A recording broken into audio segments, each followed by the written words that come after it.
जिस चीज़ का डर था वही हुआ। यूएन ने खुद जानकारी दी है कि इजराइल की सेना लेबनान में यूएन के मिलिट्री बेस के अंदर घुस गई है और बेस में घुसने से पहले उसने टैंक के ज़रिए बेस के गेट को तोड़ा। लेबनान के अंदर यूएन की मिलिट्री बेस के अंदर घुसपैठ करी और आंसू गैस के गोले दागे, केमिकल वेपन का इस्तेमाल किया, जिससे हमारे 15 यूएन के फौजियों की आंख में जलन हुई, यानी बुरी तरह से वो घायल हुए और लगभग 40 से 45 मिनट तक उन्होंने हमारी आंखों के सामने यूएन के बेस को तहस नहस किया, तबाह किया। ये तमाम जानकारी खुद इजराइल के बारे में यूएन ने लिख दी है। दोस्तों, एक तरफ तो इजराइल खुद ये गलत काम कर रहा है, दूसरी तरफ नेतन्याहू सामने आकर धमकी दे रहे हैं और बहाना लगा रहे हैं कि यूएन की मिलिट्री को पीछे खींचिए। नेतन्याहू ने यूएन के चीफ एंटोनियो गुटेरेस से कहा है कि अपनी फ़ौज को, यूएन की अंतर्राष्ट्रीय फ़ौज को लेबनान से पीछे बुलाइए, वहाँ से हटाइए, क्योंकि लेबनान के आतंकी उनको ह्यूमन शील्ड की तरह इस्तेमाल कर रहे हैं। בימים אלה אנחנו מציינים שנה למלחמה הקשה שנכפתה עלינו, מלחמת התקומה נגד ציר הרשע של איראן שקם עלינו לכלותנו. אנחנו נחושים מתמיד להבטיח את עתידנו, אנחנו נחושים מתמיד לנצח את אויבינו. בלבנון חיסלנו את נסראללה ואת בחיריו. חיילינו הגיבורים משמידים את הנשק, את המפקדות ואת מנהרות הטרור של חיזבאללה. הם נלחמים בעוצמה כדי להחזיר את תושבינו בצפון בבטחה לבתיהם. איננו נלחמים בעם הלבנוני.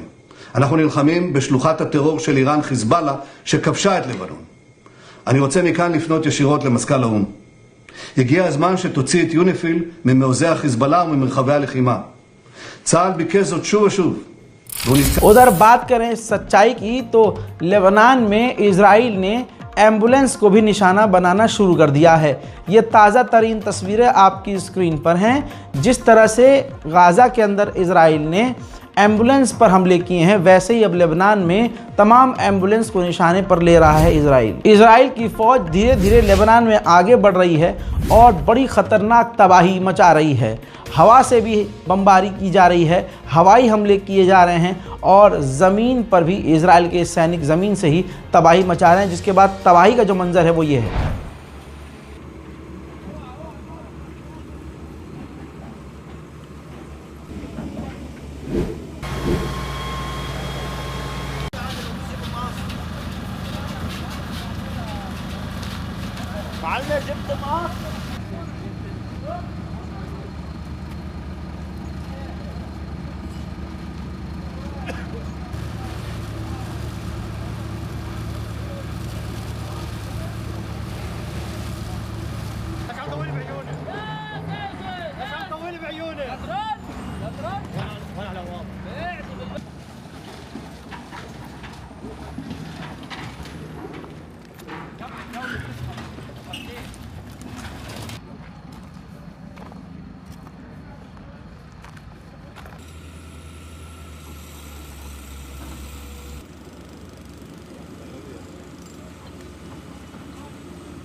इसके अलावा जैसे गाज़ा को बम लगा लगा कर इलाकों को उड़ाया गया है, वैसे ही इजराइल के सैनिक लेबनान के इलाकों को बम लगाकर उड़ा रहे हैं।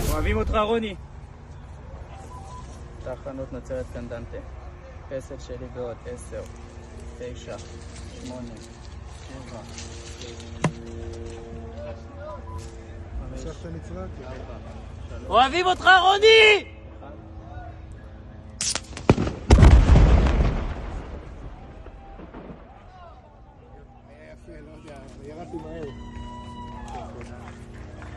איזה יופי. וואי, כבוד גדול לסיים. वहीं इजराइल अपने तमाम जितने भी गलत हथकंडे हैं उसका इस्तेमाल कर रहा है। अंतर्राष्ट्रीय लेवल पर जो क्लस्टर बम बैन है उसका इस्तेमाल इजराइल ने लेबनान में शुरू कर दिया है। वहीं इजराइल के डिफेंस मिनिस्टर ने ऐलान किया है कि हम कभी भी अलाउ नहीं करेंगे कि हिजबुल्लाह वहां वापस आए जहां से हमने उसे पीछे कर दिया है। वहीं मेरे दोस्तों, सीज फायर के लिए इजराइल ने सबसे कड़ी शर्त रख दी है। पहली शर्त यह है कि यूएन का जो लॉ है, यूएन का जो रेजोल्यूशन है उसको लेबनान माने और हिजबुल्लाह पीछे हटे।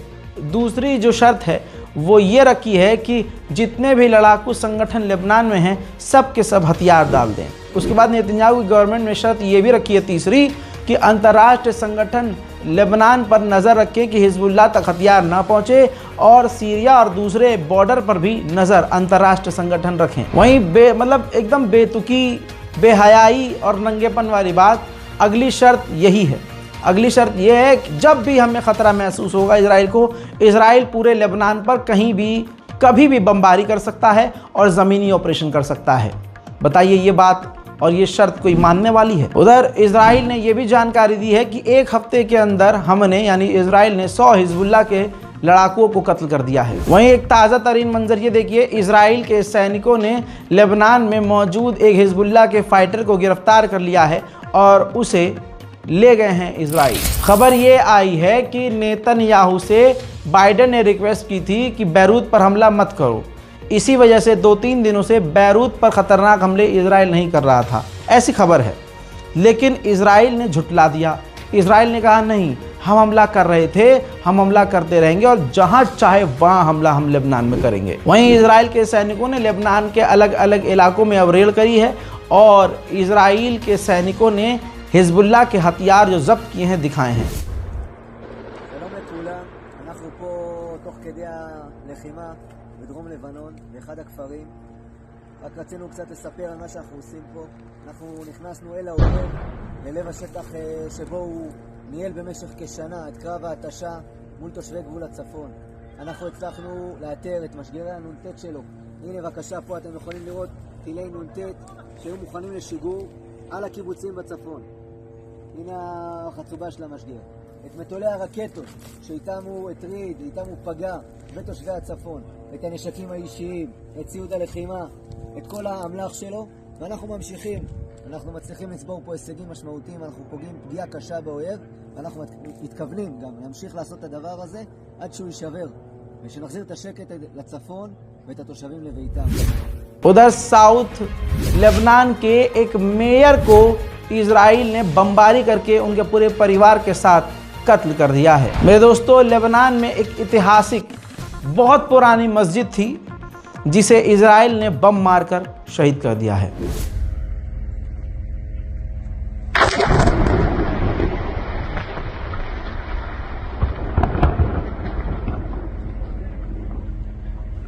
इजराइल की खतरनाक बमबारी में 3 और लेबनीज सोल्जर जो हैं फौजी घायल हुए हैं। इजराइल को एक बड़ी कामयाबी ये मिली कि हिजबुल्लाह के अब तक के जो बचे हुए टॉप कमांडर थे उनमें से एक टॉप कमांडर को इजराइल ने बमबारी करके कत्ल कर दिया है। वहीं लेबनान की सरजमीन पर इजराइल के सैनिक पहुंचकर कब्जा करके पूजा पाठ कर रहे हैं। שבח בו דואגה ב13 עיקרים, כי הם אמונה יקרה, כי הם אמונה יקרה, ויסוד כל התורה, כוס ישועות אשא, שם אדוני יקרא, כוס ישועות אשא, ובשם אדוני יקרא, ענה אדוני יושיענה, ענה אדוני יושיענה, ענה אדוני יושיענה,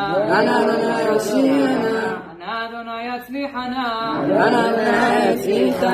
वहीं मेरे दोस्तों, हिजबुल्लाह ने ये मैप जारी करके बताया है, जहां आप एरो देख रहे हैं, इस इलाके में घुसने की कोशिश इजराइल के सैनिक कर रहे थे, जहां से हिजबुल्लाह ने इजराइल के सैनिकों को पीछे खदेड़ा है। वहीं इजराइल ने साउथर्न लेबनान के अंदर ग्राउंड ऑपरेशन बढ़ा दिए हैं। एक बार फिर से लेबनान के इलाके से इजराइल के इलाकों पर रॉकेट दागे गए, जिनमें कई रॉकेट कई इलाकों में इजराइल के जाकर गिरे हैं। देखिए,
वहीं मेरे दोस्तों सऊदी अरब ने लेबनान ह्यूमैनिटेरियन एड का भरकर जहाज़ भेजा है। उसमें खाना पानी ये तमाम चीज़ें साथ में दवाइयाँ भेजी हैं।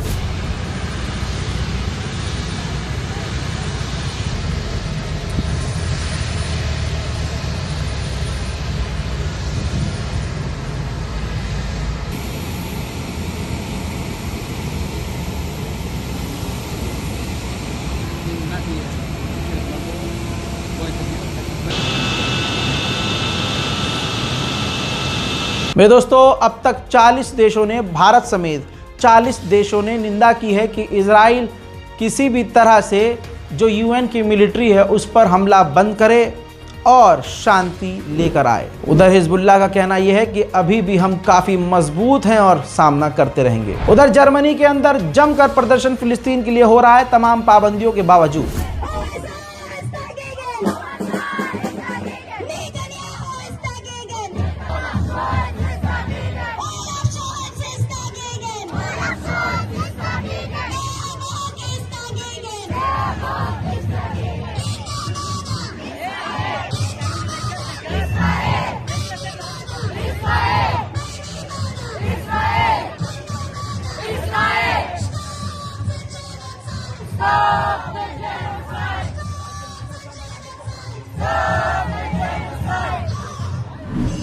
मेरे दोस्तों इस रिपोर्ट को शेयर कीजिए, चैनल को सब्सक्राइब कीजिए। जय हिंद।